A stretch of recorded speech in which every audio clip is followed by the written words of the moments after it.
محترم جناب محمد عثمان اسماعیل صاحب کولمبو سری لنکا، السلام علیکم۔ اہل سنت 2 منٹ فریاد فرمانے کا شکریہ۔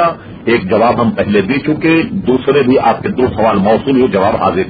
آپ نے پوچھا کیا قادیانی کافر ہیں؟ بے شک قادیانی کافر، ان کے کافر مردود بےایمان ہونے میں کوئی شبہ نہیں۔ نبی کریم صلی اللہ علیہ وسلم نے ارشاد فرمایا، انا خاتم النبیین لا نبی بعدی، میں نبوت کا ختم کرنے والا ہوں، میرے بعد کوئی نبی نہیں۔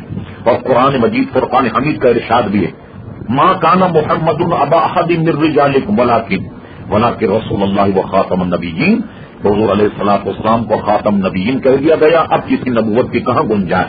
کوئی آدمی بھی اگر نبوت کا دعویٰ کرے تو وہ کافر تو ہے، لیکن کوئی مسلمان اگر اس سے نشانی مانگے تو نشانی مانگنے والا بھی کافر ہو جائے۔ یہ مسئلہ اتنا سخت ہے، تو لہذا صرف یہی نہیں کہ قادیانی کافر، بلکہ ہمارے یہاں تو پاکستان کے آئین میں یہ بات شامل ہے کہ قادیانی اقلیت کافر جو ہیں کافر ہیں اور وہ مسلمان نہیں۔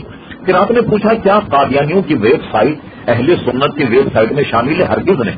قادیانیوں کی اپنی ویب سائٹیں تو ہوگی، لیکن اہل سنت کی ویب سائٹ سے ان کا کوئی تعلق نہیں، نہ ہماری ان سے کوئی ہم آہنگی ہے، اور نہ انٹرنیٹ کے معاملے میں ہم ان کا کوئی شیئر کرتے ہیں، نہ وہ ہمارے حصے دار۔